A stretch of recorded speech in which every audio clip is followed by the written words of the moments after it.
Hello everyone, good morning and welcome to Guruji English classes. क्या आपको मेरी आवाज आ रही है? टाइप कीजिए yes to confirm in the chat box comment section. तो कैसे हैं आप? How are you today morning? How is life? Awesome, great job man, great.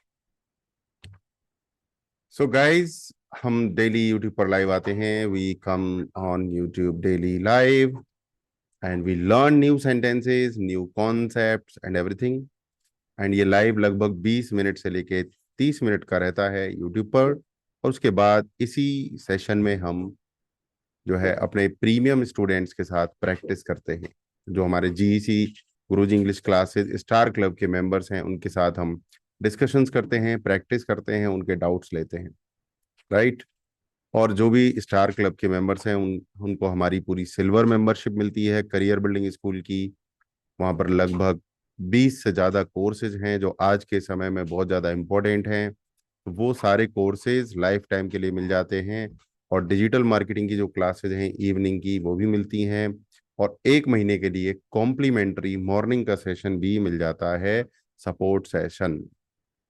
तो बहुत सारी चीज़ें हम दे रहे हैं करियर बिल्डिंग स्कूल से, क्योंकि हमारा मिशन है भारत देश डिजिटल मार्केटिंग की राजधानी बने, स्किल हमारी ग्रो करें, हम मजबूत बने आर्थिक रूप से, मानसिक रूप से, आर्थिक रूप से।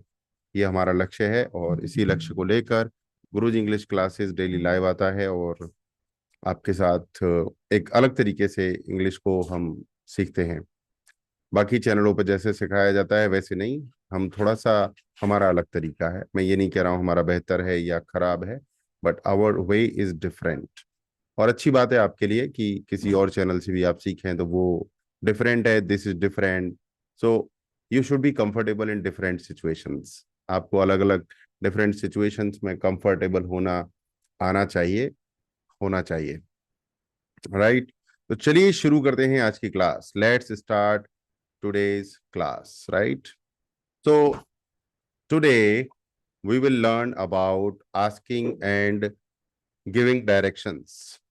किसी से डायरेक्शन पूछनी है तो कैसे पूछेंगे, किसी को डायरेक्शन बतानी है तो कैसे बताएंगे। ये सारी चीजें आज हम डिस्कस करने वाले हैं, राइट। बहुत ही इंपॉर्टेंट एक्टिविटी है डायरेक्शन पूछना और डायरेक्शन बताना।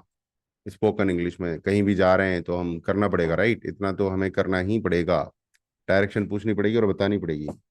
और ये सभी के लिए है। अगर आप शुरुआत से इंग्लिश सीख रहे हो, then it is for you. If you are starting with English speaking, this is for you. If you are spoken English beginner, this is for you, right? तो चलिए शुरुआत करते हैं डायरेक्शन पूछने से। डायरेक्शन पूछेंगे कैसे, इससे शुरुआत करते हैं। ओके, इससे शुरुआत करते हैं कि डायरेक्शन पूछेंगे कैसे।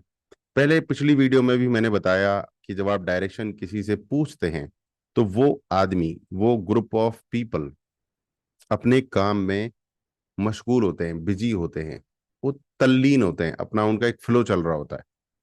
कोई दुकान वाला अगर कुछ कर रहा है तो वो अपने फ्लो में है, बेशक वो अपना मोबाइल चेक कर रहा है तो अपने फ्लो में है, ग्राहकों को सामान दे रहा है फ्लो में है, राइट। या किसी ग्राहक से बात कर रहा है, या रिक्शे वाला बैठा हुआ है तो वो एक फ्लो में है, अपने थॉट प्रोसेस में है। बट आप डायरेक्शन जब उन लोगों से पूछेंगे तो आप उनको डिस्टर्ब करेंगे, you are disturbing them, right. और जब आप किसी को डिस्टर्ब करते हैं अपने काम के लिए तो करना तो पड़ता है, वी हैव टू डू, करना तो पड़ता है, but there is a polite way to do that. एक विनम्र तरीका है उसको करने का, वो ये है कि आपको बोलना है एक्सक्यूज मी। आपको बोलना है एक्सक्यूज मी। एक्सक्यूज मी हम तभी बोलते हैं हम जब सामने वाले व्यक्ति को डिस्टर्ब करते हैं। Excuse me, okay. उसके बाद आप पूछेंगे कैसे जाऊं लाइब्रेरी, किधर से है लाइब्रेरी का रास्ता। Excuse me, how to get to the library. मैं किस प्रकार लाइब्रेरी तक अपनी अवस्था को प्राप्त करूं, किस तरीके से लाइब्रेरी तक पहुंचूं। How to go to the library, how to get to the library. Excuse me, how to get to the police station. Excuse me, how to get to the civil court. Excuse me, how to get to the post office. Excuse me, how to get to the bakery. Excuse me, how to go to the railway station. Excuse me, how to go to the stadium. Excuse me, how to go to the Khereshwar temple. Excuse me, how to get to Achaltal. Any place, any name. Excuse me, how to go to Masuri. Excuse me, how to go to Indiranagar. Excuse me, how to go to Connaught Place. Excuse me, how to go to Dwarka. Excuse me, how to go to Gurugram. Excuse me, how to go to Banjara Hills. Excuse me, how to go to the Gateway of India. Like this, you will ask, excuse me. Okay? अलग तरीके भी हैं. Let's practice different way. Excuse me, can you tell me how to get to the metro hospital? Excuse me, can you tell me how to get to the nearest hospital? But ये जो sentence है मैंने आपको पहले बताया था, can you tell me, ये थोड़ा सा रूड है, रूड सेंटेंस है. तो आपको बोलना है excuse me, tell me how to get to metro hospital please. Please end में लगाना है, ये एडवांस लेवल की प्लीज है. शुरू में लगाएंगे तो प्लीज खो जाती है कहीं, असर वो भी करती है, बट प्लीज आपको एंड में लगाना है. Excuse me, how to get to metro hospital please. Please tell me how to get to metro hospital. Please tell me how to get to metro station. Please tell me how to get to library. Please tell me how to get to the restaurant. Particular restaurant, कोई भी restaurant का नाम. Please tell me how to get to the railway station. Please tell me. और थोड़ा सा और जो है आप पोलाइट हो सकते हैं, और विनम्र होना चाहें तो और भी विनम्र हो सकते हैं, और पोलाइट हो सकते हैं, और जितना ज्यादा आपको जरूरी हो उतना ज्यादा पोलाइट होना जरूरी है. आपका जितना जरूरी काम है, तो अब जितना ज्यादा पोलाइट होंगे उतना जल्दी हेल्प मिलेगी, उतना जल्दी हेल्प मिलेगी, आपका काम उतना जल्दी होगा. तो पोलाइट होने का फायदा है. मैंने वैसे भी बोला है, इंग्लिश में जो वंडरफुल वर्ड्स होते हैं वो होते हैं please, thank you, sorry, excuse me. ये वंडरफुल वर्ड्स है. तो और पोलाइट होने की प्रैक्टिस करते हैं हम लोग.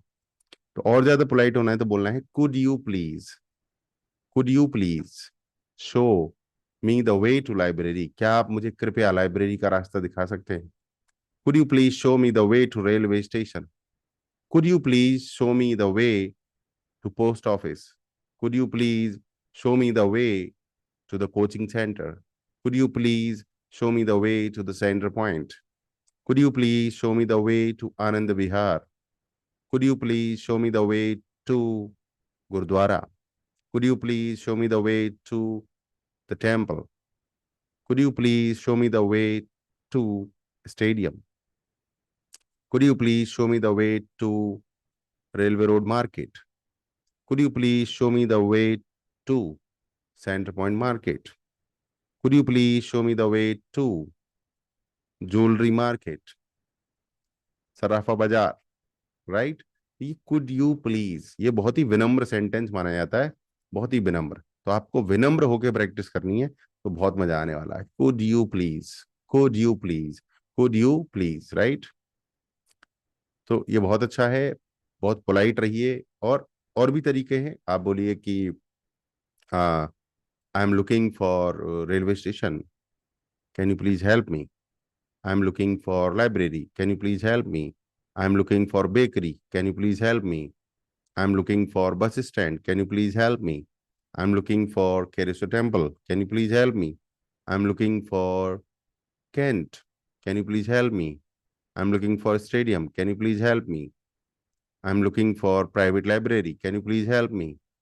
I'm looking for a good departmental store. I'm looking for a good departmental store. Can you help me? Like this. So there are different methods. I'm looking for post office. Can you help me? I'm looking for library. Can you help me? I'm looking for good coaching classes for English. Can you help me? Yeah, why not? Guruji English classes. Right? अब आप किसी को direction बता रहे हैं. Now you are telling direction. अब आप किसी को डायरेक्शन बताएंगे, राइट? तो या वो बताएगा या आप बताएंगे. सेंटेंसेस आपको आने चाहिए समझ में. अब आप किसी से इंग्लिश में पूछ रहे हो और उसने इंग्लिश में बता दिया तो वो समझ में भी तो आना चाहिए ना। भाई आपने सिर्फ पूछने वाली इंग्लिश सीख ली, वो बताएगा तो वो समझ में नहीं आई। तो डायरेक्शंस बताने वाले कुछ पर्टिकुलर वर्ड्स होते हैं, जैसे कि सीधा जाइए, गो स्ट्रेट, पहला लेफ्ट लीजिए, take the first left, go straight, take the first right, सीधे जाओ राइट ले लो पहला, go straight, take the first left, पहला लेफ्ट ले लो,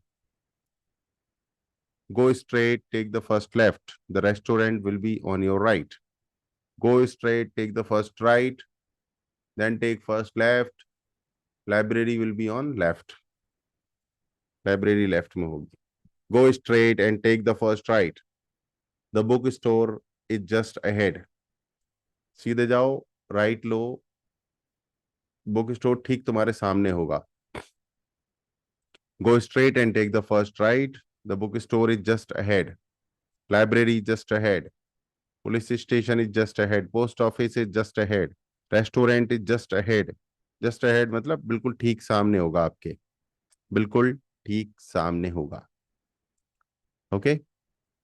और ये भी बोल सकते हैं continue this road, continue this road for 500 meters, then take left, continue this road for 2 kilometers, then take right, continue this road for 10 kilometers, then take left, continue this road for about 200 meters, then turn right, 200 metre लगभग चलो फिर सीधे हाथ पे मुड़ जाना, continue this road for 5 minutes and then you will see the park on your left, आपको left में एक पार्क मिलेगा, continue this road for 5 minutes then you will see the park on your left, वो park जिसकी तुम बात कर रहे हो वो लेफ्ट में मिलेगा आपको, राइट। पार्क कहां पर है, it is on the left side, left side में है, it is on the right side, right side में है, it is on the left side, it is on the right side, it is on the left side, it is on the right side, it is just ahead, वो बिल्कुल ठीक सामने है, it is in front of you, वो आपके सामने है, it is just ahead, it is just there, वो वहीं पर है, it is on the left side. चलिए अब आपको ना कोई फेमस जगह भी होती है, कोई फेमस जगह होती है तो उसके अगल बगल में भी चीजें होती हैं अगल बगल में, तो आप बोल सकते हो the book store is next to the clock tower, घंटाघर से अगला जो है वो बुक स्टोर है, घंटाघर से थोड़ा सा आगे चलेंगे नेक्स्ट वो बुक स्टोर है, घंटाघर से थोड़ा आगे चलेंगे लाइब्रेरी है, the library is next to the clock tower, clock tower क्या है, लैंडमार्क, लैंडमार्क क्या होता है, एक ऐसी जगह जो लगभग सबको पता होती है, लगभग सबको पता होती है, वहां के रहने वालों को फेमस जगह होती है लैंडमार्क, वहां से मतलब पता चलता है, वहां से दिशाएं पता चलती हैं कि यहाँ से लैंडमार्क है ये, राइट, फेमस सी जगह होती है, right. Where is the book store, it is on the left side next to the grocery store, पहले ग्रोसरी स्टोर होगा, फिर उसके आगे बुक स्टोर होगा, और फिर उसके आगे स्वीट शॉप है, और फिर उसके आगे हार्डवेयर स्टोर है, next to grocery there is a bookstore, next to bookstore there is a sweet shop, next to sweet shop there is a hardware shop, like that you can practice, right, it is on the left side, it is in front of the sweet shop, sweet shop is on the left, in front of sweet shop there is a bookstore, in front of sweet shop there is a bookstore, in front of sweet shop there is a bookstore, sweet shop is on the left, bookstore is on the right, right, it's on the right side next to the bank, bank, bank बहुत सारे होते हैं, bank एक वो होता है जहां पैसे जमा करते हैं, एंड बैंक वो भी होता है जो किनारा होता है नदी का, ओके, तो डिपेंड करता है कि कौन सा बैंक बोला है। और आप बोलोगे कि आपको दिखाई देगा, you will see the clock tower, आपको घंटाघर दिखाई देगा, तो घंटाघर क्या है, लैंडमार्क है, और फिर उसके नजदीक में ही है वो जगह जो आपको चाहिए, you will see the clock tower ahead, आपको घंटाघर सामने दिखेगा, इट इज नियर देयर, उसके पास में ही है वो जगह जहां आप जाना चाहते हो, you will see the clock tower ahead, it is near there, you will see metro hospital there, it is near there, you will see temple there, it is near there, तो फेमस जगह आपको दिखाई दे जाएगी बड़ी सी, और उसके बगल में वो जगह है जहां आपको जाना है, you will see PVR, it is near there, जहां आपको जाना है वो उसके नजदीक है। So you will see the great mall, आपको ग्रेट मॉल दिखाई देगा and it is near there, और वो जगह जहां आप जाना चाहते हो वो उसके पास में ही है। तो इट्स वेरी इजी, राइट? तो आपको एक लैंडमार्क बताना होता है। आप बोल सकते हो you will see the big red building, एक बड़ी लाल बिल्डिंग दिखाई देगी आपको, it is near there. You will see a very good building, very tall building there, नहीं है आसपास कोई टॉल बिल्डिंग, एक ही है। उस सिचुएशन में आप बोलोगे you will see a big red building, it is near there. ये होता है लैंडमार्क का सहारा लेकर बताना। और भी तरीके हैं, आप और भी इंफॉर्मेशन कोई दे सकता है आपको, या आप दे सकते हो जब डायरेक्शंस की बात हो रही हो तो। Okay, next, it is a short walk from here. थोड़ा सा चलोगे यहां से, थोड़ी दूरी पर है। कौन सी जगह जो आप पूछ रहे हो? Where is the library? It is a short walk from here. Where is the post office? It is a short walk from here. The museum is a short walk from here. The railway station is a short walk from here. आप पैदल जा सकते हो आसानी से, you can easily go there on foot. आप पैदल जा सकते हो आसानी से, you can easily go there on foot. आप पैदल जा सकते हो आसानी से, you can easily go there on foot. The book store is a short walk from here. जो किताबों की दुकान है वो थोड़ी दूरी पर है पैदल चलकर, right? The cafe is short walk from here. जो कैफे है वो यहाँ से शॉर्ट वॉक है, it is just around the corner. बगल में ही है, कोने की बगल में ही है, it is just around the corner. वहीं पर है, कोने में। कोने में मतलब चौराहे के कोने पर, कोने के बगल में। It is just around the corner. The cafe is short walk from here. जो कैफे है वो यहाँ से शॉर्ट वॉकिंग पर है, थोड़ी दूरी है, पैदल जाके पहुंच सकते हो। या फिर कोई चीज दूर है तो आप बोलेंगे इट्स अ बिट फार, थोड़ा सा दूर है। It's a bit far, bit far मतलब थोड़ा सा दूर है। इट्स अ बिट फार मतलब पैदल नहीं जाना चाहिए, इतना दूर है। So you can take bus, taxi, train, whatever, lift you might need to take. हो सकता है आपको लेना पड़े क्योंकि दूर है, थोड़ा सा दूर है। इट्स अ बिट फार, कोई चीज थोड़ी दूर है तो it's a bit far. You might need to take a taxi. It's a bit far. You might need to take an auto. It's a bit far. You might need to take a rickshaw. It's a bit far. You might need to take a bus. It's a bit far. Right? तो आज हमने क्या क्या बातें की? आज हमने discuss किया आस्किंग फॉर डायरेक्शंस, डायरेक्शंस पूछना। आज हमने डिस्कस किया गिविंग डायरेक्शंस, डायरेक्शंस देना। आज हमने डिस्कस किया कि समझना कि क्या क्या एडिशनल इंफॉर्मेशन हम बता सकते हैं। Short walk from here, it is around the corner, go straight, take left, take right. नजदीक है, it is a short walk. थोड़ा सा दूर है, इट्स अ बिट फार। अब आपको क्या करना है? मार्केट में जाना है। आपको डायरेक्शन पता भी हो तो भी पूछिए, पर इंग्लिश में पूछिए। अब आपको इंग्लिश में पूछना है, अपने साथियों से पूछ सकते हैं, उनके साथ प्रैक्टिस कर सकते हैं। right? Talk in English. If you want to talk in English, respect English and talk in English. अंग्रेजी का सम्मान कीजिए और अंग्रेजी में बात कीजिए। एक बंदा डायरेक्शन पूछेगा, दूसरा बंदा डायरेक्शन बताएगा, दूसरा बंदा पूछेगा, आप बताओगे। आप मैप भी ड्रॉ कर सकते हो एक पेपर के ऊपर। मैप ड्रॉ करो, यहाँ से बोलो ये go straight, take left, go right, it is 2 kilometres from here. तो मैप बनाइए, उसमें लैंडमार्क्स बनाइए और प्रैक्टिस कीजिए कि कौन सी चीज कहाँ पर है। डायरेक्शंस देने की प्रैक्टिस कीजिए, डायरेक्शंस मांगने की प्रैक्टिस कीजिए। राइट? बाजार में जब जाएं तो लोगों से पूछिए इंग्लिश में। राइट? लोग बताते हैं, लोगों को आती है इतनी इंग्लिश, वो हिंदी में बताएंगे, बट आप इंग्लिश में पूछो तो आपकी ना एक प्रैक्टिस हो जाएगी मजबूत वाली। राइट? सो आई होप आपको मजा आया होगा आज की क्लास में, आपने काफी कुछ सीखा होगा। अभी कोई सेंटेंस ऐसा है जो आपके दिमाग में है हिंदी में और वो इंग्लिश में बनाना है तो कमेंट करके पूछिए। कोई लॉजिक कॉन्सेप्ट समझना है तो कमेंट करके पूछिए। और अगर आप मेरे साथ प्रैक्टिस करना चाहते हैं तो इस लाइव सेशन के बाद हम अपने प्रीमियम स्टूडेंट के साथ प्रैक्टिस करते हैं। आप हमारे गुरुजी इंग्लिश क्लासेस स्टार क्लब के मेंबर बनिए लाइफ टाइम के लिए। बार बार फीस नहीं देनी है, आपके परिवार का कोई भी मेंबर आके सीख सकता है, not a problem, right? That's all. Thank you very much for today. Bye bye. Take care.